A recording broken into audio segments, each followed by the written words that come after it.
Muito boa noite. Vamos começar mais uma aula da Camaleoa, mais uma aula gratuita que eu entrego com tanto prazer, que é trazer cada vez, cada mês aqui um tema diferente.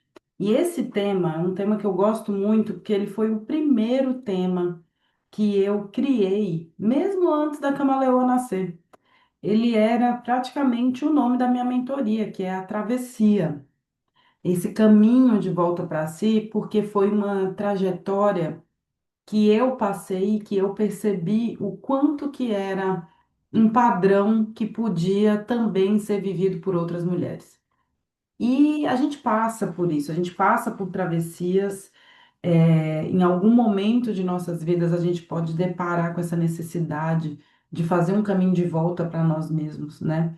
E hoje eu vou trazer para vocês aqui algumas coisas interessantíssimas que eu tenho certeza que vão contribuir muito para o desenvolvimento pessoal de vocês, porque foram coisas que contribuíram para o meu desenvolvimento pessoal e contribuem até hoje, né, gente? E a gente vai iniciar esse processo eu falando para vocês aqui o que que a gente vai aprender hoje, né?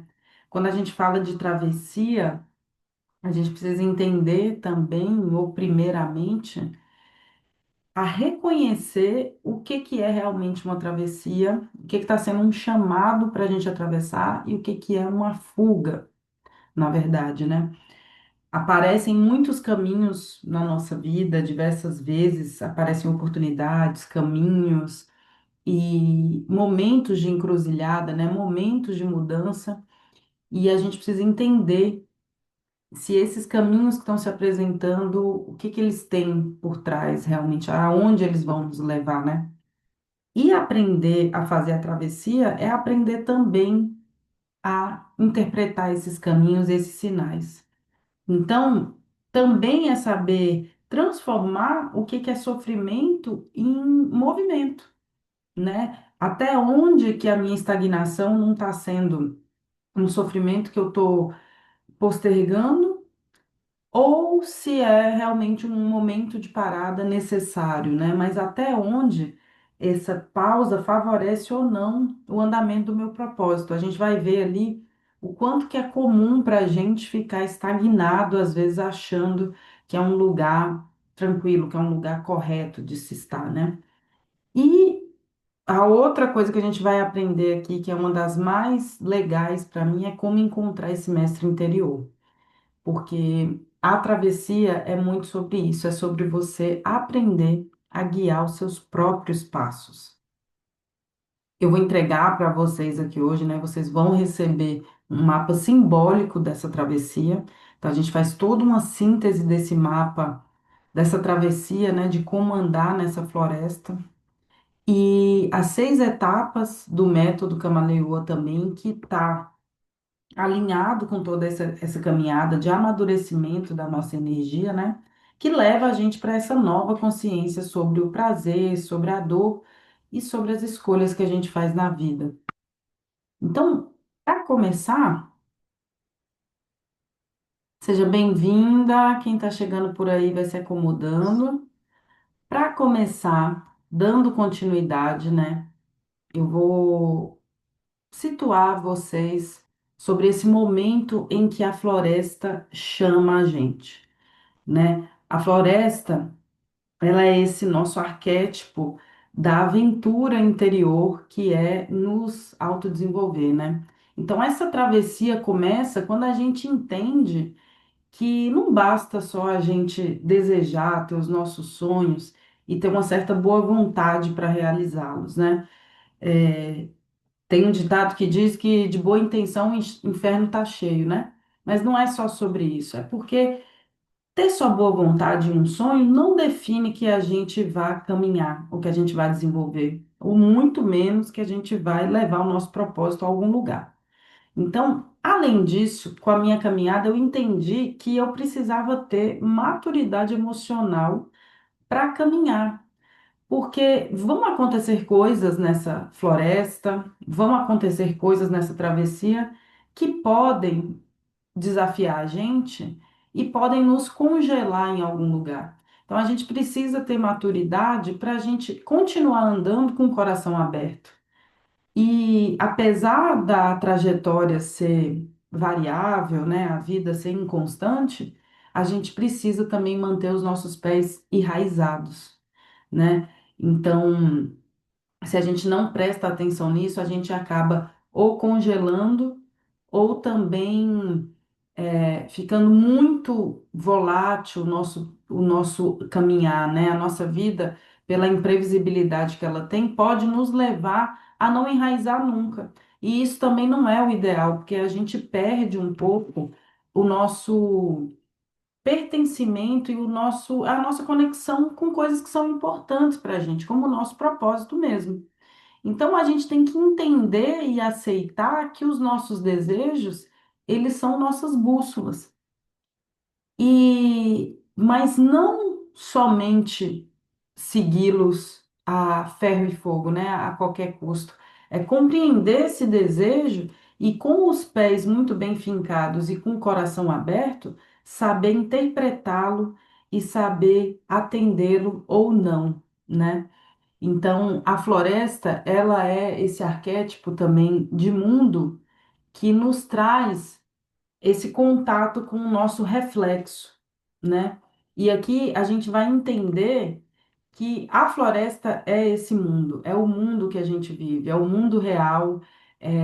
Alguns lugares a gente chama de mercado da vida, né? Que é onde a vida acontece, é onde as pessoas estão se relacionando, é onde a gente está se desenvolvendo, é onde a gente está passando pelos nossos desafios.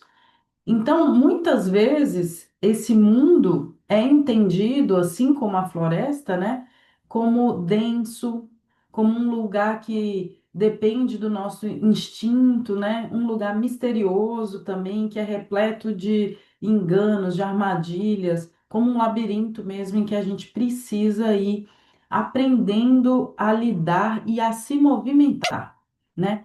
E uma das coisas que a gente faz dentro da floresta, para atravessar, né, para sobreviver, para se desenvolver, é aprender a conquistar as nossas coisas, as coisas que a gente precisa, a caçar o que a gente está necessitando naquele momento, né? Então, esse desenvolvimento dessa habilidade de saber o que é que você precisa e aonde você vai encontrar isso, como é que você vai caçar isso, como é que você vai conquistar isso, isso faz a gente desenvolver o nosso mestre interior. Então, caminhar na floresta também o objetivo maior é a gente encontrar com esse nosso mestre interior, né? E se der tempo aqui hoje, eu gostaria de fazer uma vivência de encontrar com esse mestre, mas se não der tempo, eu vou gravar a meditação e enviar no grupo para vocês fazerem, porque eu fiz uma vez uma condução de encontro com o mestre interior na floresta e foi um encontro muito interessante que eu gostaria de compartilhar com vocês, porque eu tenho certeza que vai ser muito válido também. Esse mestre interior esse auge da maturidade que a gente alcança, né? De saber nos guiar e nos saber nos conduzir nesse labirinto que é a floresta, que é a nossa vida real. Esse caminho de travessia, né, esse caminho de volta para nós mesmos, ele é cheio de ilusão. A gente está imerso num mundo que tem um monte de paradigma a ser rompido, a gente está num momento de rompê-los, inclusive, né, de questioná-los. E eu trouxe três aqui que eu acho que foram muito significativos para mim, né? E o primeiro deles é achar que o tempo cura tudo. Então, isso é uma coisa muito comum que eu vejo também da gente delegar ao tempo que ele faça as escolhas por nós, né? E que ele ajeite as coisas, né? E se você não se coloca nessa presença, né? Se você não está ali realmente vivendo sua vida e entendendo aonde estão as raízes dos seus problemas e de que forma realmente esses problemas vão ser superados, o tempo ele não vai curar nada. Ele só vai, na verdade, muitas vezes calcificar mais aquilo. E isso, gente, parece simples, mas é muito complicado. Quando você adormece uma dor e quando você deixa essa dor por muito tempo morar dentro de você, ela vai acabar com a sua criatividade, ela vai tirar seu entusiasmo na sua vida, a fé na vida, né? Ela vai fazer você ficar ressabiado com pessoas, né? Quantas pessoas que passam problemas amorosos e não curam essas dores e seguem sem conseguir nunca mais se relacionar com ninguém. E se você perguntar para a pessoa, ela vai dizer que não, que ela está bem, que perdoou. Mas na verdade, quando você olha para os produtos ali, para como está a vida dela há um tempo, você começa a perceber que está travada, que tem coisa que está parada, né? Que tem setor da vida dela que está parado. Então, o tempo ali não ajudou. Por quê? Porque não teve consciência naquele lugar, não teve presença. Então, não é só esperar o tempo passar, a gente precisa fazer o nosso trabalhinho com muita intenção, né? O outro grande paradigma que falam para a gente que é muito ilusório nessa floresta é que o desejo é perigoso, né? Que a nossa intuição muitas vezes é perigosa de apontar o caminho, né? Às vezes a gente está numa encruzilhada, fala, ai, não quero passar por essa rua, eu quero passar pela outra, sem nenhum motivo. Ou um belo dia que você acorda e não quer ir pelo mesmo caminho, sente um ímpeto de ir por outro. É, o desejo, seja de uma forma muito trivial, como esse exemplo que eu estou dando do dia a dia, como coisas maiores, né, desejos maiores que a gente sente que vem de dentro da gente, ele não é um símbolo de perigo ou alerta, não necessariamente um alerta, mas ele é realmente um sinalizador para a gente do que a nossa alma está pedindo. O problema disso é você achar que todos os seus desejos sempre vão ser um sinalizador confiável. Por quê? Porque às vezes a gente deseja de um lugar que vem da carência. Muitos dos nossos desejos vêm do escapismo, né? Vêm da vontade de não estarmos com nós mesmos, ou de não sermos nós mesmos, ou de uma comparação que nos leva também para a fuga. Então, ou uma comparação que nos faz querer desejar coisas que, no fundo, nem têm a ver com a gente. E esse perigo, esse desejo sim é perigoso, né? E o perigo é porque ele pode se manifestar realmente. Os nossos desejos, eles se manifestam. E sendo eles apropriados para a gente ou não. Então, o desejo em si, ele não é perigoso, mas sim a intenção que está por trás dele, né? O que está motivando este seu desejo. Então, por isso aqui a gente sempre purifica muito os nossos canais de autopercepção e desenvolve o autoconhecimento para a gente cada vez mais ter desejos conectados com a nossa fonte, né? E o último paradigma que eu acho que é um crucial para esse arquétipo da floresta que fala de movimento, de maturidade e de maestria, é a gente achar que precisa esperar alguém nos resgatar. E olha, isso é muito, muito comum. Se a gente não se policiar, a nossa dependência emocional é muito grande. Não é só em relação a pessoas, né? Mas circunstâncias também. Ah, eu preciso esperar um emprego X aparecer, porque aí isso vai mudar completamente minha vida. E aí a pessoa fica estagnada há anos, né? Tem um exemplo clássico que é, sei lá, eu tinha uma prima que tentava medicina há anos e nunca passava, mas também não tentava outra coisa. E a partir do momento que ela tentou outro curso ali, ela passou. E quando ela desistiu de achar que outra coisa ia salvar ela e realmente se conectou com aquilo que ela tinha para se entregar, ela acabou se conectando realmente com o propósito dela. E hoje ela é arquiteta, está em outro lugar, enfim. Então, é essa dependência emocional que a gente cria que faz a gente acreditar que a nossa liberdade vai vir de fora, né? Que a nossa liberdade ou a nossa felicidade, a nossa salvação vai vir a partir do momento que alguma coisa acontecer. A única coisa que precisa acontecer aqui é a gente entender que a floresta é esse caminho de maestria. Então, o tempo, ele não vai curar a gente. É essa nossa consciência muito profunda do que a gente viveu, o desenvolvimento dessa consciência que vai curar as nossas feridas e vai fazer realmente a diferença no nosso autodesenvolvimento. É o que vai fazer a gente passar os estágios, inclusive. Porque tudo aquilo que a gente não transforma, que a gente não cura, a gente não evolui, a gente não ultrapassa, a gente não atravessa, né? O desejo também, ele não é pecado, ele é uma linguagem do nosso corpo com a nossa alma.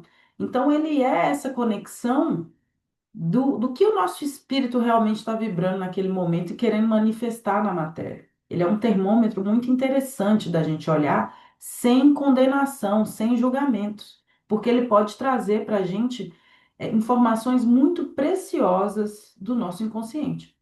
E o último, né, que é esse paradigma de esperar ser salva, olha, definitivamente a Camaleoa não espera mais ninguém para salvar ela, porque ela já se encontra caminhando, né? Ela já entendeu que, inclusive, esse é um paradigma interessante da gente perceber, né? Que a vida ela não é de estágios que param, né? Ah, eu consegui tal coisa, então agora eu estagnei aqui. Nossa, agora eu estou estável. E isso foi uma coisa ensinada para a gente, que a gente buscasse a estabilidade, né? Como se a gente tivesse que chegar no fundo de um arco-íris e chegasse no pote de ouro e ficasse lá. A vida não é assim. A vida, ela é de processos, ela é transitória, ela é impermanente. Então, a gente está caminhando o tempo inteiro. E por isso, por saber que a gente está caminhando o tempo inteiro e que não há nenhum lugar último, definitivo para chegar, a camaleoa sabe que ela tem consciência e domínio do próprio caminho a cada passo. E que a cada coisa que está acontecendo na vida dela é um passo para outro lugar que ela vai chegar. E esse outro lugar pode ser que ela conheça e pode ser que ela não conheça.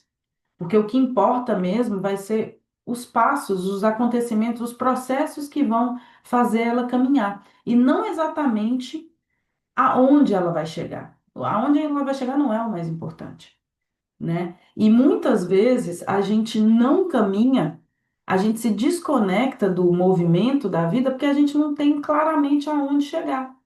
Como a gente foi educado a esperar ter um target, né? Ter um objetivo, ter uma meta para poder chegar, muitas vezes quem não tem uma meta acaba se frustrando.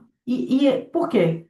Porque também não está conectado com o desejo, não está conectado simplesmente com o sonho ou com a satisfação de estar no próprio corpo e ser quem é, né? E fazer coisas simples e sentir o prazer da vida.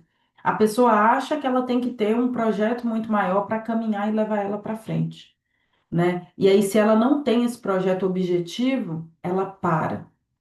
Ela para. E esse é o maior problema da gente hoje. São as pessoas que, por exemplo, procrastinam muito, porque muitas vezes até o processo de se conectar com aquele sonho não está muito claro, não está muito enraigado, ou então porque ela está olhando tanto o resultado lá na frente que ela não consegue se conectar com a satisfação do processo, né? Então, a gente percebe que o sofrimento real é a gente ficar parado. A vida é feita de movimento. Nesse mesmo momento que a gente está aqui vendo essa aula, quantas milhares de coisas estão acontecendo lá fora, né? Então, o sofrimento para a gente também não é a falta de estabilidade, não é o conflito. O problema é exatamente o contrário.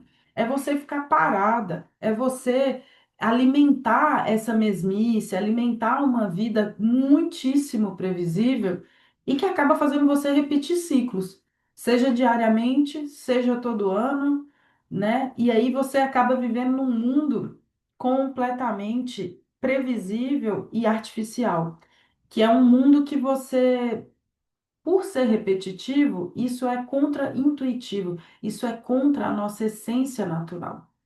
Infelizmente, o ser humano, ou felizmente, né? Infelizmente, o ser humano criou artifícios para querer criar segurança dentro dessa selva e dentro dessa incerteza que é a vida. E por falta de aceitação dessa imprevisibilidade, a gente foi criando cada vez mais subterfúgios para ter segurança do que a gente está fazendo. E hoje a gente percebe que no fim de uma vida estável demais, e hoje em dia nem chega mais no fim, no meio do processo de uma vida estável, muita gente pula fora, muita gente tem um burnout, muita gente está em crise existencial dentro de casamento que sempre quis ter, dentro de trabalho que sempre quis ter, porque está presa na própria ilusão que criou. Quem nunca passou isso, né? Eu já passei e eu diria que na sociedade que a gente vive, a gente tem que viver com muita lucidez para a gente não cair nessa falácia de novo. Por quê? Porque está cada vez mais, a gente está cada vez mais com essa sensação de das coisas estarem muito ou violentas ou muito arriscadas, e aí a gente vai aumentando as nossas cascas de proteção. A gente vai aumentando os recursos de proteção. E isso vai fazendo a gente ficar cada vez mais congelado. Então, o que você chama de estabilidade pode ser só uma jaula bonita. E eu já recebi várias propostas para ter uma vida estável e que no fundo, ainda bem que me houve a sabedoria de entender que aquilo ali era uma prisão. E por mais que a minha vida não seja tão estável sem essa condição, ela pelo menos tem movimento. Então eu não gero tanto sofrimento desperdiçando meu tempo e minha energia. Porque não é isso que meu espírito está pedindo para eu fazer aqui. O nosso espírito, ele está pedindo para a gente existir de forma autêntica. E de forma autêntica, não tem como a gente repetir a receita do bolo de todo mundo. Não tem como a gente viver uma vida que hoje a gente vive nos paradigmas, né, sociais, neoliberais, né, de consumismo, de ter que ter um escopo de segurança na nossa vida cada vez maior. Nunca é suficiente tudo que a gente conquista para ter estabilidade na vida. Então, o verdadeiro sofrimento para a gente não é nem essa falta de estabilidade mais, é a falta de autenticidade. E a gente só vai perceber isso depois que a gente entrou nessa jaula. Só que quanto de nós custa, quanto tempo, quanta energia de nós custa a gente construir tudo isso para depois a gente entender que o sofrimento não estava vindo da falta de garantia. O sofrimento estava vindo, ou está vindo, da falta de conexão comigo mesmo. Porque se eu vivo uma vida tão previsível e tão cheia de regras, tem alguma coisa aí que não está permitindo a minha essência naturalmente vir, que é muita regra para me coordenar, né? Então, você acaba acabando com as suas escolhas. Quando você tem muitas regras e muitos condicionamentos na sua vida, muito pré-requisito, que eu chamo, né? As pessoas têm muito pré-requisito na vida. Isso faz o quê? Isso molda a sua vida de um jeito que você não tem escolha. Nem se a espiritualidade quiser te ajudar, também a te dar escolha, também você não consegue reparar, porque você está cheio de parâmetro na sua vida para balizar aonde você pode ir ou aonde você não pode. Então, a vida, dessa forma, ela te obriga a desistir de você mesmo porque você tem que aceitar a regra que está sendo imposta. Então, é uma vida que te impede de andar, simplesmente impede de você fluir com o que tem para acontecer com você. Então, você acaba limitando o extraordinário de acontecer na sua vida, por quê? Porque você colocou um monte de regra do que você queria que fosse, certo? Você mesmo estripou as suas escolhas. Então, teve um tempo que eu achava, dentro dessa perspectiva, de que quanto mais eu me esforçasse, quanto mais eu me sacrificasse, né? Ou seja, quanto mais regras também eu seguisse, eu ia ser a mulher ideal, né? Então, quanto mais coisas eu suportasse, né? A mulher que aguenta tudo é a mulher ideal. O que que está falando isso? A mulher que se molda, né? A mulher que consegue se adaptar à última regra é a mulher ideal. E isso a gente pode entender, e normalmente a gente entende, por crença, principalmente, né? Por uma crença emocional que foi trazida pela nossa família, né? Isso é muito comum nos nossos padrões de família. Mães que se anulam, né? A parte feminina da nossa família toda normalmente se anulava para constituir família, para criar os filhos, né? Abrindo mão de sonhos de profissão. Os pais que são ausentes, então acaba sobrando muito para as mulheres mesmo. Então a gente cresce entendendo que a gente não tem muita opção de escolha, né? Que só tem um padrão de vida, só tem um ritmo de vida, um estilo de vida para viver, uma forma de trabalhar, uma forma de constituir família e se relacionar. Muitas vezes também a sociedade impõe isso para a gente nas estruturas sociais, né? Nas escolas, onde a gente trabalha, é tudo muito meritocrático, né? Quem não segue ali as regras, quem foge um pouco da curva, tem um pouquinho mais de autenticidade e questiona essas regras, ele já não recebe esse prêmio de ser obediente, ele não recebe esse reconhecimento bom, né? O bom é ser obediente, o bom não é questionar as regras. Então, as pessoas que são autênticas, elas aprendem que elas precisam se moldar, né? E que se elas forem muito questionadoras ou muito fora dessa curva, elas não vão ganhar o reconhecimento que todo mundo quer. Todo mundo quer ser amado, né? O reconhecimento é uma forma de amor. Então a gente muitas vezes se adapta para poder receber esse amor. E isso faz a gente acabar com a nossa conexão, com a nossa essência. As religiões também imputam isso com a gente, né? E várias outras relações que existem de exploração por aí, onde as mulheres, principalmente, elas têm que ser inferiores aos homens, ou têm que ser dependentes de alguma forma, ou na pior das hipóteses, as relações que a gente tem, onde só a gente está perdendo, onde a gente está sempre num lugar de vítima. Então, a outra pessoa é sempre um salvador, a outra pessoa sempre é um herói para nós, né? E a gente pode representar, a gente pode manifestar esses padrões de vida limitante por conta das nossas crenças, ou a gente também pode manifestar por essa frustração, né, de planejar tudo, fazer tudo para dar certo, acreditar nesse script da vida e ver que invariavelmente aquilo pode ser que não dê certo, né? E aí a vida te força uma mudança. Você tenta fazer tudo certo, mas não acontece. Então, a partir dessa frustração, você tem uma oportunidade de virar essa chave e de rever como é que a sua vida está operando, porque talvez ela não sirva mais. Se teve um momento de frustração e de dor, talvez seja um momento que você não esteja mais aguentando ser tudo isso e você precise realmente mudar. E mudar para qual entendimento, né? Eu entendi que na verdade, o que me fazia, o que seria bom para mim enquanto mulher, né? O que me faria evoluir como pessoa não é dar conta de tudo, não é ter uma performance incrível, ser a mulher heroína, né? A mulher maravilha, mas sim ser aquela mulher que se escuta. Então, a partir do momento que eu comecei a realmente me ouvir, eu realmente comecei a ter liberdade, né? Eu tive dinheiro, tive recursos, tive emprego, pessoas, contatos e não me sentia livre, porque eu estava presa dentro de vários condicionamentos que eu me colocava. E só quando realmente eu respeitei o meu corpo foi que eu comecei a me libertar daquilo que não me fazia bem. Porque a gente tem dificuldade de entender que algumas dessas regras não fazem bem para a gente, né? E a gente tem dificuldade de aceitar também, porque a sociedade não permite que a gente faça isso muito plenamente de que desejar com consciência é declarar poder.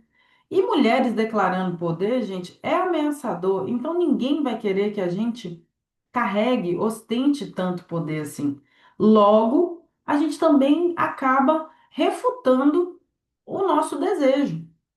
A gente acaba se desconectando desse desejo consciente que a gente tem, que são os nossos sonhos mais profundos, e a gente acaba se conectando com esse desejo mais superficial, que é o desejo que todo mundo tem e que se todo mundo tem, não, a gente não vai receber retaliação. A gente provavelmente vai ser aceito, vai ser legitimado dentro desse desejo, né? Mas não é isso que faz a gente feliz, não é isso que faz a gente realmente livre. O entendimento de que desejar não é só fuga, não é uma coisa fútil e que prazer não é pecado, conecta a gente no lugar mais essencial de que se sentir bem é válido, que eu tenho o direito de me sentir bem. Quando eu falo que prazer não é pecado, eu estou dizendo que me sentir bem tá tudo bem, tá tudo bem me sentir bem. Parece que é um absurdo o que eu tô falando aqui, né? Mas muita gente ainda vive, infelizmente, em circunstâncias familiares, de trabalho, de vida, aonde o bem-estar dela não pode ser manifestado. Se ela estiver se sentindo bem, alguém vai se sentir ameaçado com isso. E isso é muito sério e é muito inconsciente nos nossos sistemas de vida, sabe? Por quê? Porque essa crença de que o prazer é pecado, ela está muito profunda na gente. E nas mulheres mais ainda. Então, isso faz a gente negar a facilidade da vida, negar a ajuda, tem vários desdobramentos. Isso faz a gente se paralisar, porque muitas vezes a gente pode estar se sentindo bem em um outro lugar, mas a gente se condena a fazer essa transição, né? E aí, mover-se com presença acaba sendo um desafio para a gente. A gente acha que, pelo fato da gente estar desejando ou indo para uma direção que as outras pessoas não estão indo, a gente vai se perder, né? E aí a gente se apequena, a gente deixa de fazer coisas grandiosas porque ninguém nunca fez, porque ninguém sabe aonde vai dar. Ou, por exemplo, o que é muito comum, né? Sofrer uma decepção amorosa e não querer se relacionar de novo, porque você acha que se você for feliz de novo e atender aquele desejo, você pode sofrer e aí você vai se perder de si. Então a gente acaba associando, muitas vezes, por ter vivido relacionamentos tóxicos, de que prazer e que amor dói e que é uma coisa ruim e que vai me levar ao fracasso, né? E a gente entende então que sofrer é a única forma de evoluir. E não é. Essa mulher que se escuta, ela, quando ela escuta esse desejo, ela começa a entender de que eu posso escutar o caminho que está me chamando para uma vida de prazer, para uma vida que vai me fazer bem. Eu não preciso só me sacrificar ou só passar por um caminho muito difícil para eu ter mérito, para eu ter licença para ser quem eu sou. Entendeu? E isso, gente, essa é a raiz muito profunda da nossa sociedade, que sem muito sacrifício a gente não tem mérito para ter nada, sabe? Então, a gente, como se a gente tivesse que carregar o mundo nas costas, ou estar sempre ocupada, ou demonstrar muita força para poder merecer uma vida grandiosa, uma vida que seja disruptiva, né? Ou eu mesma carregava uma crença muito grande de que para eu me realizar eu tinha que fazer coisas muito grandes ou demonstrar muita força, né? E bater de frente com as coisas que eu acreditava. E, na verdade, a força é a gente poder escolher aonde a gente vai colocar a nossa energia. E dali aonde a gente bota a nossa energia, até onde a gente vai sustentar, né? Até quando a gente vai sustentar essa energia que a gente está colocando nesse caminho? Isso é ter força. É sustentar a energia no caminho que a gente escolheu, independente ele qual seja. É seguir o seu sonho até o fim, né? E nessa minha história, que eu dei uns pitaquinhos, aconteceram algumas coisas que eu já relatei aqui algumas vezes, né, na minha página, nas aulas, nos depoimentos que eu dou, que era essas três coisas principalmente, esse cansaço de estar sustentando essa imagem sempre forte, né, de que eu sou invencível e de que eu dou conta sim e que eu vou fazer tal projeto, que eu quero chegar lá quando na verdade, no fundo, eu não sabia se eu queria tanto, sabe? Mas é o mundo ali exigindo de você, muitas vezes a sua família que espera alguma coisa, né? Muitas vezes a gente está numa sociedade, numa família, numa circunstância que acha que o que a gente está fazendo é muito bobo se não tiver uma patente X, se não tiver um diploma, se não tiver isso, se não tiver aquilo. É o resultado pelo resultado, né? E a gente está lá todos os dias se maltratando, super cansado, só para poder sustentar esse resultado que parece que dá alguma identidade para alguém, né? De superioridade. E o segundo ponto foi muito presente na minha história, que me fez realmente querer caminhar para sair disso, é viver pela expectativa alheia. Viver pela expectativa alheia me deixava completamente parada. E assim, eu dependia tanto de tudo e de todo mundo para tomar as decisões, então era sempre assim: ah, eu só vou decidir se eu vou trabalhar em tal lugar, se fulano de tal decidir fazer o projeto comigo, mas se outra coisa acontecer, né? Ah, eu só vou fazer mestrado, meu mestrado era em inglês, só vou fazer mestrado se meu marido quiser mudar de cidade comigo, mas se ele não quiser mudar, então eu não vou. Então, é, se ele não achar legal isso, eu também não vou fazer. Ainda tem essa, né? Ah, será que minha mãe acha legal eu ir para tal área? Se eu não tiver apoio, eu acho que eu não vou. Muita gente carrega essa dependência emocional com tudo e todos, assim, acaba desenvolvendo esse gancho emocional de dependência, que é como se colocasse de novo vários pré-requisitos na nossa frente. Só que agora os pré-requisitos são estabelecidos por outras pessoas, né? Ou estabelecido por uma imagem que eu acho que as outras pessoas esperam de mim. Então, isso me faz paralisar em alguns lugares.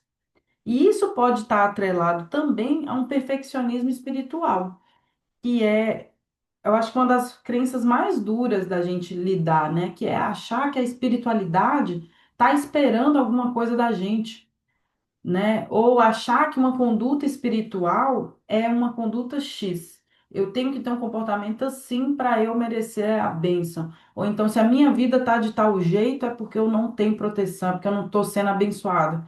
É uma coisa super controversa isso, né? Que tá, é super discutido em várias religiões que atribuem a abundância financeira, por exemplo, a uma bênção divina, sendo que cada um tem sua história, cada um tem uma concepção do que é valor, o que é bom, e outra, cada um tem um aprendizado na Terra, né?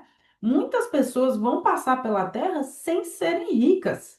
É duro aceitar isso, mas a riqueza não é para todo mundo, até porque, gente, isso é uma falácia. Se todo mundo for rico igual todo mundo quer ser, os padrões que a gente vê na internet, o mundo não dá conta, ele não sustenta.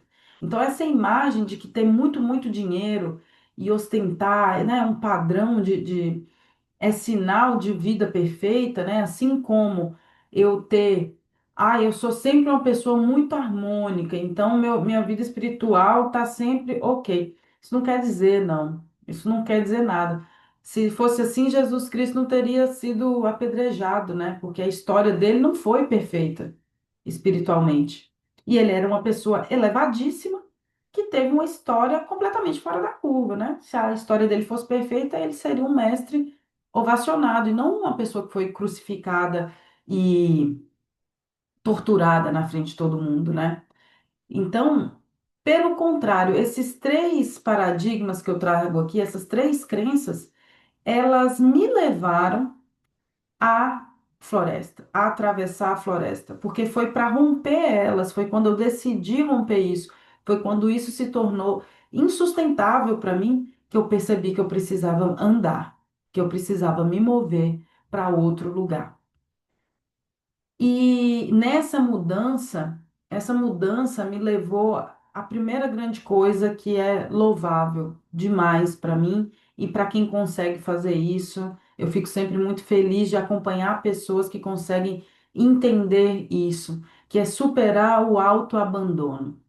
Quando a gente se vincula muito à dependência com outras pessoas ou a essa dependência emocional de coisas, e circunstâncias ou bens materiais, enfim, qualquer padrão que a gente imagine que a gente tenha que pertencer para ser quem a gente está se auto-abandonando. E isso é muito triste.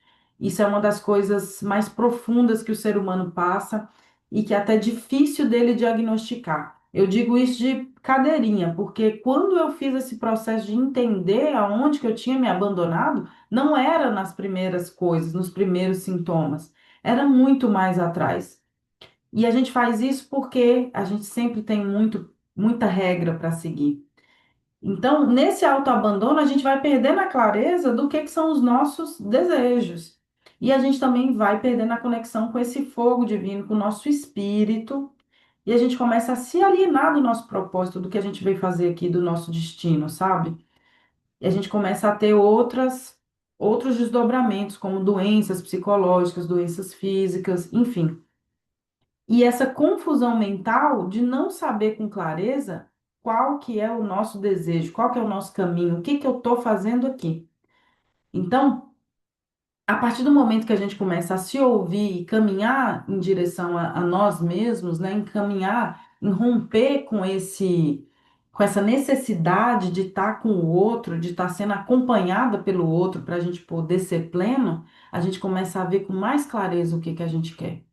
E não mais com carência, né? Não mais se corrompendo para obter algo que não é a sua plenitude, né? A gente faz isso porque a gente quer se corromper, a gente quer obter alguma coisa além do que a paz interior, do que a nossa felicidade, a nossa autenticidade, a nossa alegria, o nosso amor próprio. A gente se vende por algo externo, que é o amor do outro, né? Que é o reconhecimento do outro, que é estar em algum lugar que é válido para os outros, não para a gente.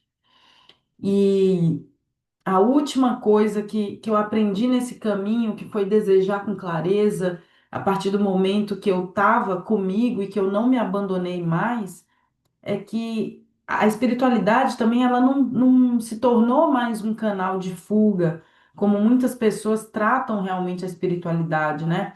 Como um lugar de ir porque eu não quero encarar a minha vida. Não, a espiritualidade é a minha âncora com a minha ancestralidade, com o meu espírito, com as minhas vivências anteriores, com a minha bagagem hereditária, principalmente, com os meus dons, com o que eu trago de tão profundo em mim, que ele é o meu legado. Ele não é uma fuga para eu não olhar para esse legado, para só remediar, muito pelo contrário.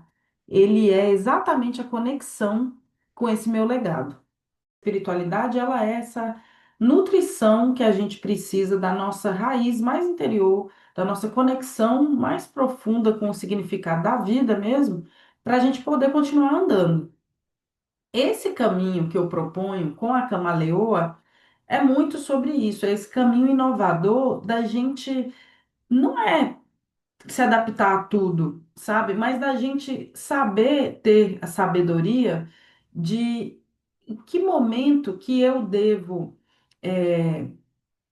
estar lendo o ambiente ao meu redor e mudando ou fazendo escolhas de comportamento, de como eu devo me portar, sabe? E esse devo me portar é uma forma de você andar com consciência aonde você está.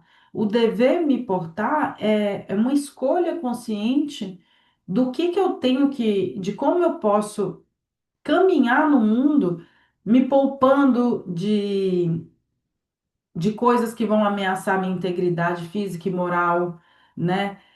Não é andar com medo, né? Não é estar ali por medo, mas também escutar que aquele medo ali tem, às vezes, uma mensagem de preservação para a gente e que a gente não precisa, todas as vezes, estar se colocando em situações de conflito também, ou de adaptação, ou de ameaça, só porque, ou de sacrifício, né? Só porque tem uma regra instituída ali. Então, é um caminho de muita liberdade, porque ele não vai ter uma regra primordial. A regra é você estar conectado com você mesmo para você saber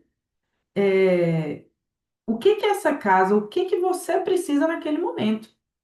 Então, não é criar mais coisas para você escapar, não é estar inventando projeto, inventando coisa para fazer para você fugir de você mesmo, mas sim criar projetos e criar coisas, fazer coisas com seu propósito que estejam conectados com você mesmo, que é isso que vai te fazer voltar para essa casa interior que somos nós mesmos, né? Então, tem esse conflito de achar, às vezes, que quando eu proponho que a pessoa siga os seus sonhos ou faça é, o que ela está desejando ali, parece um caminho escapista. E eu passei por isso também, de por vezes estar escapando, né? Tá criando coisa para escapar. E no meio desse processo de escape, chegava um momento que eu falava, eu percebia a desconexão. E eu falava, isso aqui demorava muito, né? Eu gastava muita energia, quebrava a cara, sofria, né? Arrumava mais trauma, mais coisa para bagunçar, perdia tempo até chegar à conclusão de que aquilo ali só tinha sido para eu me distrair de mim mesma. E a partir de algum momento eu fui aprendendo a escutar meu coração e o meu corpo a ponto de dizer: isso aqui não pertence a mim, isso aqui não cabe dentro de mim, isso aqui não orna comigo mesma, né? E a partir de que momento que eu fiz isso, né? A partir do momento que eu fiz essas quatro coisas que eu elegi como pilares da mentoria Camaleoa, porque elas são até hoje para mim o norte que me dá para saber identificar o que que é projeto de alma e o que que é um projeto, por exemplo, de fuga, falando de projeto, falando de propósito, né? E esses quatro pilares são muito simples, eu gosto muito deles, que são autoconhecimento, por exemplo, para mim é irrefutável, né? E lógico, quando a gente está dentro da terapia, a gente sempre fala de autoconhecimento, mas nesse ponto aqui, para mim, eu reforço a necessidade de a gente saber isso, porque hoje em dia é muito fácil a gente se confundir com o que que a gente gosta ou não, quem a gente é ou não. A gente tem muita influência externa sobre como a gente deve ser, que a gente está sendo o tempo inteiro julgado. Então, se a gente não sabe quem é na essência, e aí que vem a questão do autoconhecimento. A gente foi educado e cheio de coisa na cabeça que a gente não sabe mais quem a gente é. A gente se fez uma pessoa que a gente não sabe quem a gente é. E a partir de um momento eu comecei a entender que eu tinha que ir tirando várias camadas da pessoa que eu acreditava que eu era, para ver se eu chegava na pessoa que eu sou, né? E muitas informações de autoconhecimento que eu já tinha minha, às vezes eu não aceitava, né? E a gente tem N ferramentas de autoconhecimento que vão entregar para a gente ali informações, né, de quem a gente é. A gente tem outras formas de se conhecer que é na vida, nos se relacionando, vendo realmente como que você se sente diante das circunstâncias, né? Como é que seu corpo se prepara para lidar com aquilo, como é que seu corpo lida com isso no mundo, como é que você se sente dentro dessa floresta. Qual que é a sensação para você de passar dentro da floresta, né? Ou de estar num lugar desconhecido, de estar num lugar escuro. Tudo isso são informações para a gente que revelam quem a gente é, para a gente saber fazer a adaptação correta. E até que momento é o nosso limite de adaptação, né? E atrelado ao autoconhecimento, para mim tá a autoestima. Porque, mas um não é condicionante do outro. E isso, por isso que eu elegi a autoestima como algo também muito relevante nesse processo de travessia. Porque você pode se conhecer e não se amar, por exemplo. Você pode não gostar do que você descobrir de você, só que você não vai ter como mudar isso. Porque a nossa essência primordial, ela vem de muito tempo, né? A gente acha que a gente está sendo moldado pela educação aqui. E não, nós somos espíritos antigos, né? Já vou passar aí pelo meu outro pilar, que é a espiritualidade. Então, é atravessar essa ilusão de que a gente pode ser moldável aqui e agora, pelo que estão ensinando a gente. De uma certa forma, sim. Mas se essas crenças que estão ensinando a gente for conflitante com a nossa essência interior, uma hora essa cultura que foi ensinada a gente também vai nos incomodar. E esse conflito pode até gerar um problema de autoestima, né? Então é muito importante a gente se amar, a gente ter nós mesmos como as nossas próprias referências e nos amar cada vez mais, aceitando quem a gente é, para a gente não olhar a cultura do outro, o comportamento do outro, o que o outro gosta como uma referência para a gente. A referência que a gente precisa ter é interna, o tempo inteiro. Se você está com dúvida de alguma coisa, silencia um pouquinho e pergunte a si mesmo. E dentro desses três pilares que eu já falei, tem um que é a aceitação, que também passou um pouco nesse discurso que eu fiz aqui agora, que é aceitar, por exemplo, que você é um espírito antigo e que é isso que você é. Você já veio pronto com muitas coisas que você está descobrindo agora. É, então, o seu caráter, né, a sua personalidade, muitas dessas coisas vêm já com você. E você precisa acolher isso, né? O acolhimento é o primeiro passo para você transformar. Por mais que você queira mudar algo, e a gente está aqui sim para mudar isso, né? Para reprogramar a nossa mente, refazer os nossos comportamentos, né? Resgatar muitas das coisas que a gente vivenciou, que a gente tinha um comportamento e por isso a gente gerou uma situação de karma, por exemplo. E hoje a gente tem a oportunidade de ter outro comportamento. A gente pode mudar, mas a gente só muda a partir do momento que a gente acolhe. A gente só muda a partir do momento que a gente aceita. E essa aceitação que eu trago aqui, ela tem uma conexão direta com resiliência para mim, porque a partir do momento que você aceita a coisa, aí você começa a assimilar essa ideia e aí então você vai poder modificar essa ideia. Se você nega a ideia, você não assimila, então você não tem capacidade de manipular essa ideia, de transformar essa ideia, né? Então, os três pilares aqui que são relacionados ao nosso interior, né? Vamos botar a espiritualidade de lado um pouquinho. São pilares de fortalecimento do nosso poder pessoal diretamente. Dentro desses quatro pilares, você vai conseguir fortalecer o seu poder pessoal e a sua autoimagem. E isso vai modificar completamente a forma que você enxerga o mundo, né? E aí vou contar rapidamente aqui para vocês um caso que aconteceu comigo, uma experiência com outras mulheres da gente andar dentro da floresta, atravessar uma floresta com um cabo de aço à noite. Eu e mais umas 15 mulheres fizemos isso lá no Rio Grande do Sul. Foi uma vivência incrível. E foi uma experiência muito bacana, porque cada pessoa que passou por aquele percurso, fez essa travessia dentro da floresta e chegou do outro lado. Quando chegava do outro lado para contar, cada pessoa tinha uma percepção. Eu confesso que eu fiquei com muito medo do escuro e eu me surpreendi, inclusive, com o meu desempenho no percurso, porque eu fiquei com um pouco de medo e, na verdade, eu nem tive tanto medo assim. Durante o processo, eu tive menos medo do que eu achava.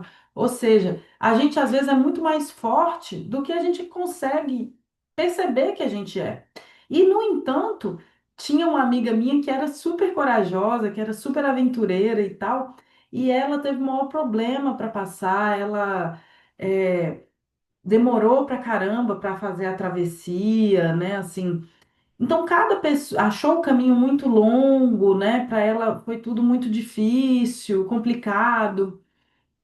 Por quê? Porque apesar dela sustentar essa imagem externa de ser uma pessoa forte, de ser uma pessoa guerreira, forte mesmo e tudo mais, ela por dentro não estava com essa raiz profunda, alicerçada dentro dela, que a gente chama de integridade isso.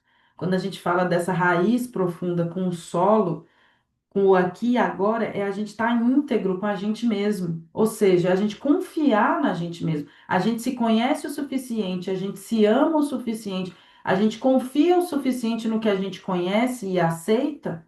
Então a gente não tem problema em passar pela vida. No entanto, quem tem qualquer um desses de fraquezas nesse lugar, seja de autoestima ou de falta de conhecer a si mesmo, não vai confiar e não vai ter. essa tranquilidade para atravessar, né? Então, o que eu proponho com a Camaleão é essa nova visão de mundo, de viver de corpo inteiro, né? De sentir no seu corpo inteiro aonde que estão suas decisões, aonde estão, por onde estão passando os sentimentos quando você está no mundo. Quando a gente está andando na floresta, quais são os sentimentos que a gente tem? E a gente precisa reconhecer isso para a gente também aguçar a nossa intuição. Porque quando a gente não está escutando o nosso corpo, quando a gente não está com o nosso corpo, a nossa intuição provavelmente não está muito clara. E aí, sem intuição, a gente vai cair no medo. Porque o medo é exatamente é quando a nossa antena da intuição está desligada. Então a outra parte do cérebro fala, está faltando alguma máquina aqui que me ajuda a entender como é que é o mundo. Se a pessoa é muito materialista e ela não acredita nesse canal intuitivo, ela não tem o sexto sentido que a gente fala, né? Então ela não vai ter mais esse canal de informação, então tudo vai ser medo. Ela só consegue se mover no mundo através do olhar ou do que ela consegue mentalizar. E, gente, a camaleoa ela vive por instinto.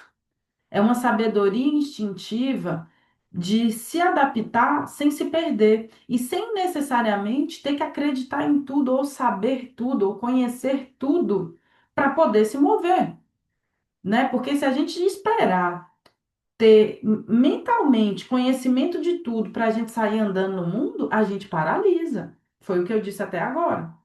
Então, esse caminho aqui, um arquétipo ótimo que eu quis trazer também é o da raposa, porque a raposa, ela tem essa astúcia de estar presente, de estar sempre muito conectada com o ambiente e até meio desconfiada, né?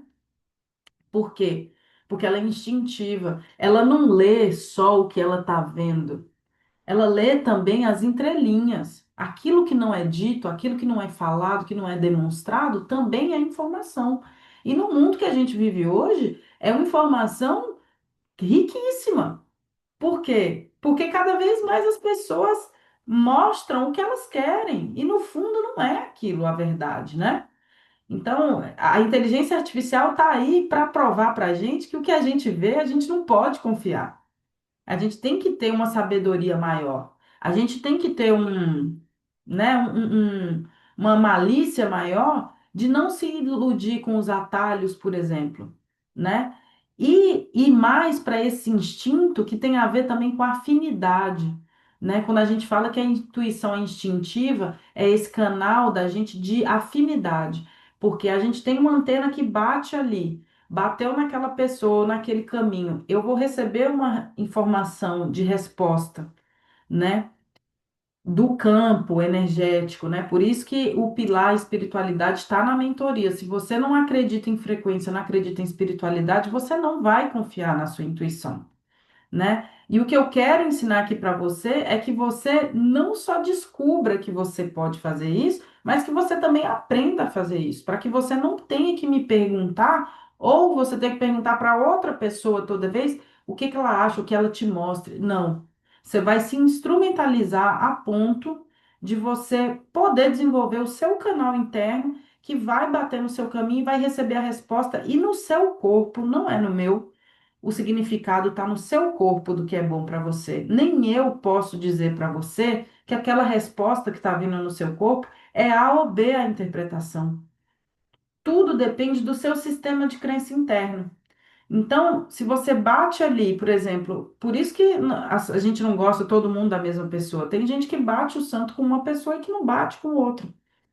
Isso é uma resposta do que é bom ou não para você. Eu quero ensinar você a fazer isso e não fazer exatamente o que eu estou te dizendo que é o melhor.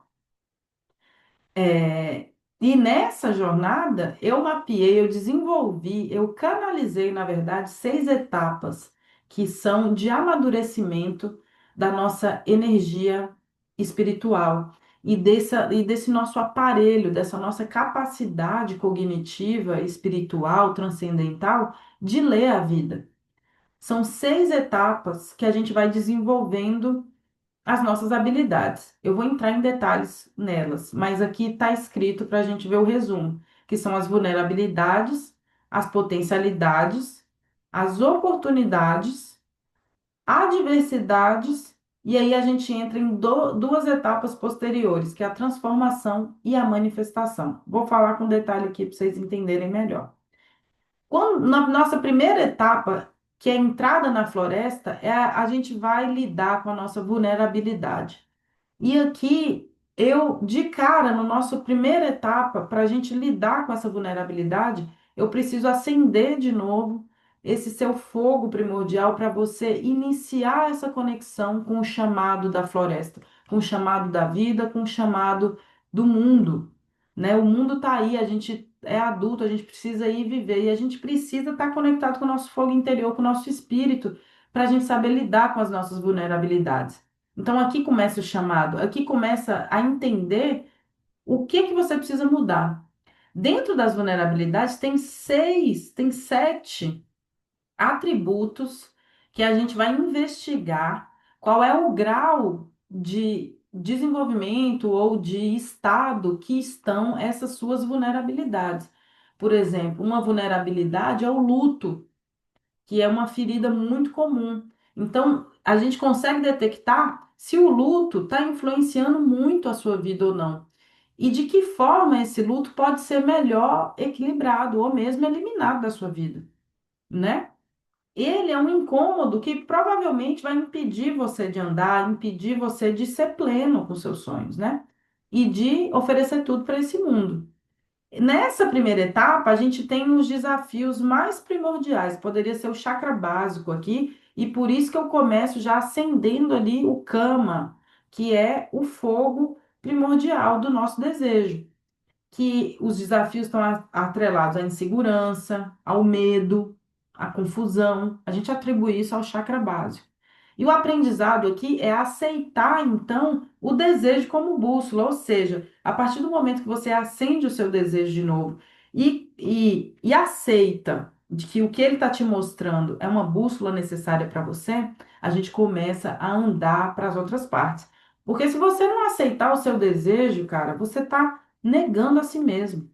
Não dá para andar a partir disso se você não se conecta com o seu espírito. A segunda etapa é a construção do caminho. A gente vai para o Arta. O Arta é esse termo que fala dos materiais, do que a gente tem ali de recurso, de potencialidade para desenvolver. Também a gente tem sete aspectos ali dentro. E ali a gente começa a enxergar quem a gente é mesmo, que recurso que a gente tem para oferecer, quais são minhas forças, meus talentos, minhas necessidades reais, né? E muitas das vezes a gente vai descobrir coisas ali importantíssimas que a gente não sabia que a gente era. Eu adoro essa etapa porque a gente já saiu daquele primeiro congelamento, né? E a gente começa a descobrir, a olhar para esse espelho. E aí a gente começa a ficar mais íntegro com nós mesmos, a partir do momento que a gente se conhece. Mas, por outro lado, a gente pode passar por desafios de comparação, né? De medo de escassez, porque você pode entender que você tem uma coisa, mas não tem outra, né? E aí entra nessa coisa da comparação, da falta e da dúvida do merecimento. Mas a gente também aprende a cultivar a nossa autonomia, né? Porque a gente aprende a dominar tudo que a gente tem, a gente passa a ter conhecimento de quem a gente é, do que a gente tem para oferecer, o que a gente pode utilizar nessa caminhada dentro da floresta, né? E a gente também começa a honrar o que é fértil na gente. Então, por isso que eu trouxe essa imagem aí na direita dessa moça dançando, porque tem muita coisa que é fértil na gente e que foi negada, principalmente nas mulheres, né? E que a gente precisa resgatar para honrar nós mesmos, independente do que o outro diga. A nossa terceira etapa é esse encontro com o propósito, que é o nosso Dharma, que é as nossas oportunidades, né? Essa porta aberta é também a gente está cada vez mais integrado com a nossa herança, né, com o que a gente tem de direção na nossa vida, com que e também uma coisa que sai só do nosso autoconhecimento. Isso já é uma etapa que a gente começa a se relacionar com o mundo, que a gente começa a fazer escolhas no sentido de entregar para o mundo ou de ir abrangendo mais o nosso consciência, o nosso mundo para as pessoas, né? E aí é onde a intuição se fortalece, porque você sai só do contato consigo mesmo e começa a se conectar com o mundo lá fora, com as pessoas, enfim. E isso vai envolver, né, medo de responsabilidade, autossabotagem, lealdade ao passado, porque a gente começa a lidar com essa bagagem do que a gente trouxe, né, de quem a gente é e de que forma que a gente vai utilizar isso no mundo. Então pode vir aí algumas questões de contratos kármicos, de padrões repetitivos, vamos dizer assim. E um aprendizado é a gente romper com tudo isso e assumir o nosso próprio caminho com clareza e maturidade. Porque nesse momento a gente tem todas as oportunidades abertas e a gente já sabe lidar com as nossas vulnerabilidades e com o que a gente tem também de bom para oferecer. Na quarta etapa, que é a de adversidades, é a prova da travessia. É uma mistura da nossa ativação ali do nosso poder pessoal no cumprimento do nosso Dharma. Quando a gente está cumprindo o nosso Dharma, vai vir as provas, que não é não é prova para te testar só. É porque, na verdade, as adversidades sempre estiveram aí. Só que a partir do momento que você ganha mais integridade, você passa a não mais vivê-las diretamente. Então você consegue notar elas de uma certa distância. Você consegue perceber que elas estão se manifestando. Quando a gente não faz isso, a gente está imerso na adversidade e não nota, entendeu? Então, a floresta, nesse momento, ela mostra a sua sombra. Como você já teve clareza da sua luz, agora você vai começar a ver o que que são seus desafios reais, mais profundos. E isso é ótimo, isso não é ruim. E esse é o momento em que você vai reafirmar realmente o que que tá, o qual que é a sua capacidade de ir até onde. Esse é o momento de superação. Por isso que ele é a última etapa antes da gente passar para as próximas duas de transformação e manifestação. Aqui você pode se perder, acontece, mas também é uma oportunidade imensa de você dar um salto enorme, de você se lapidar ao ponto de trocar de pele, de começar realmente a trocar sua pele. Então, você pode ter culpa, isolamento. Essa é uma das fases mais desafiadoras, porque a gente já tem muita responsabilidade. Então, as questões voltam um pouquinho mais significativas. Mas é um momento também que a gente aprende a sustentar a nossa verdade e que a gente ganha muito poder pessoal. A gente dá um salto gigantesco nesse momento em que a gente lida com a nossa adversidade. E aí a gente vai para o momento da transmutação, que é quando o nosso Dharma se une ao moksha, que vai ser quase a nossa transformação, quase a manifestação. O moksha é como se fosse a manifestação de tudo que a gente quer de bom, né? Então, esse momento de transmutação, ele acontece quando a gente passou por essas adversidades e aí você percebe que tem coisa que você não precisa mais passar ou que você já superou. Então é no momento em que algo morre, né? Aquilo que era sua fraqueza morre, e no lugar disso, automaticamente alguma coisa nasce.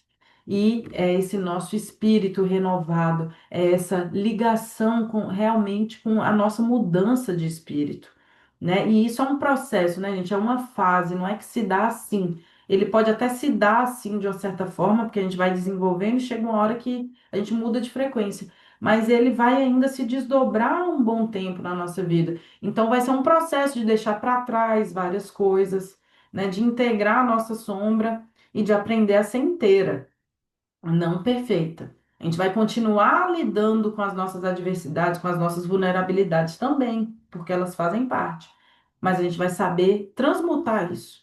A gente sabe não mais ficar parado naquele estágio lá, entende? A gente aprendeu a caminhar.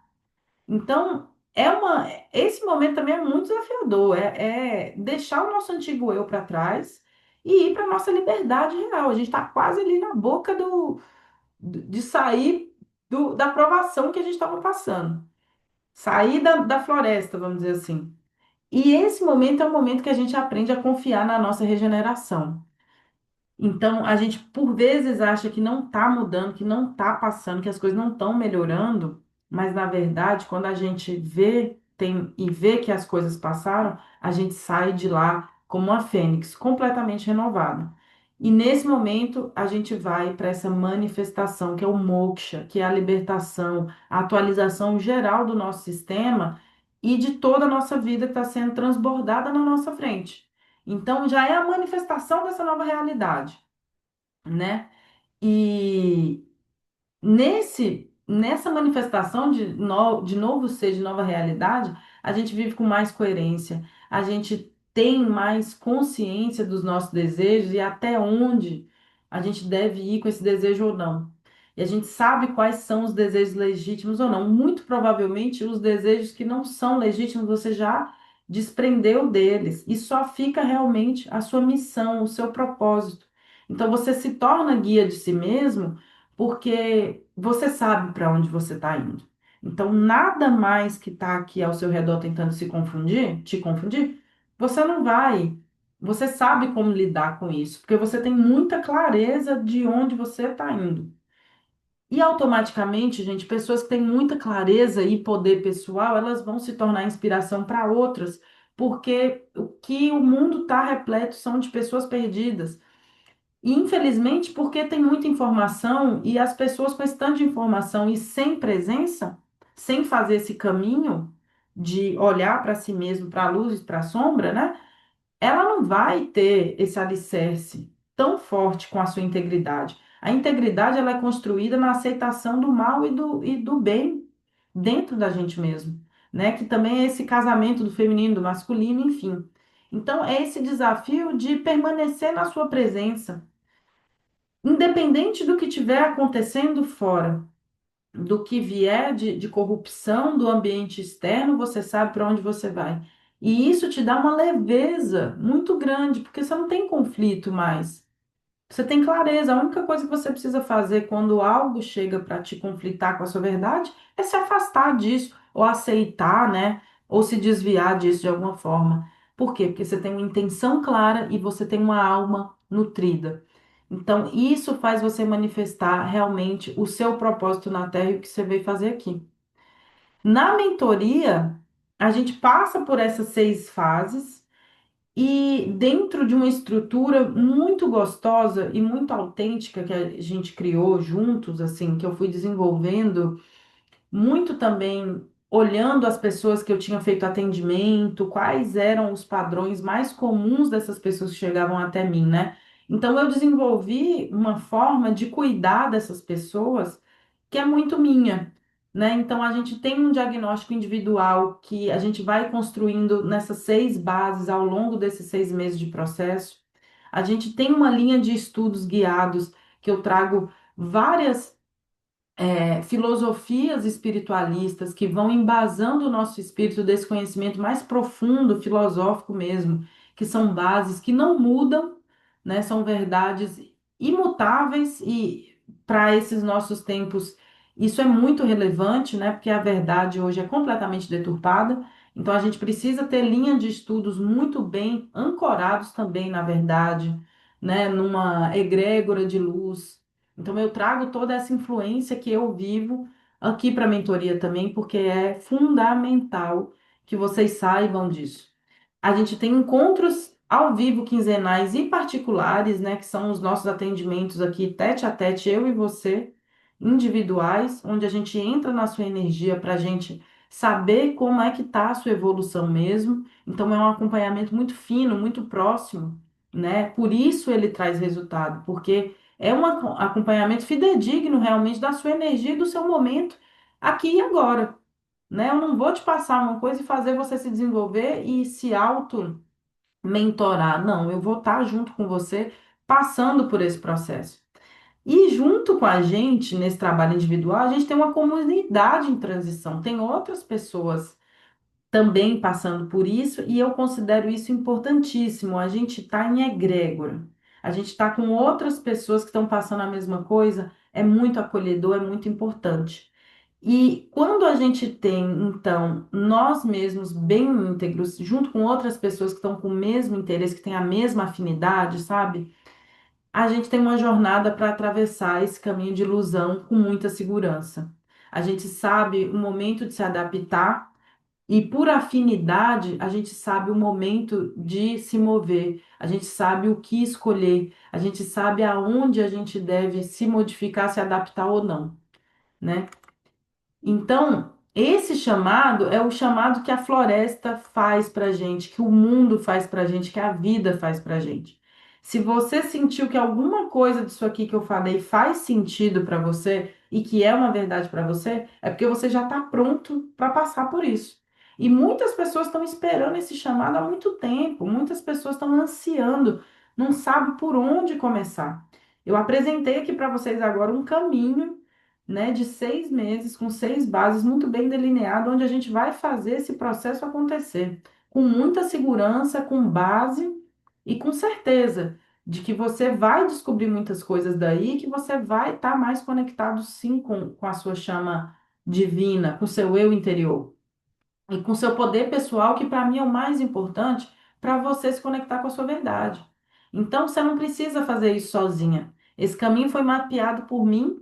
Eu sim fiz esse, aliás, eu não fiz esse caminho sozinha também, eu fiz esse caminho muito bem acompanhada, embora vários insights que eu tenha trazido aqui, inclusive o método em si, eu tenha canalizado sozinha.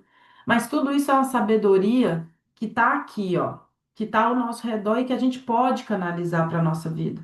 Então você também pode aprender o que eu aprendi e desenvolver na própria vida. Eu posso ser essa sua guia nessa sua adaptação, nessa sua condução nessa terra, né? Então, eu deixo o convite aqui para quem tiver interesse e quiser saber mais sobre a mentoria, para falar comigo, para tirar dúvidas agora ou pelo privado, e que vocês tenham assim muita ciência, muita convicção de que esse caminho de autodesenvolvimento, ele não é estático, assim como a vida, uma vez que você passa pela mentoria, você vai aprender muita coisa, eu tenho certeza que vai mudar completamente a sua percepção da própria vida, não tenho dúvida disso. E você vai levar isso depois dos 6 meses para a sua vida. Não é que o curso acaba, né, ou a mentoria acaba ali e depois você vai ficar sem ter como, né, sem ter rumo para seguir. Não. O que você aprende e desenvolve aqui é para você retomar a sua presença. E isso eu te garanto que vai te dar fundamento suficiente para continuar andando na sua vida e aí sim, com mais maturidade, você ir buscando novos aprendizados, mas com muito mais segurança de quem você é. Esse é o mais importante de você fazer, ter muita confiança em quem você é e na sua sabedoria interior. Eu queria agradecer demais vocês terem escutado a apresentação até aqui, agradecido a presença, e agora eu vou deixar aberto rapidinho para comentários, dúvidas e quem quiser falar alguma coisa pode se manifestar.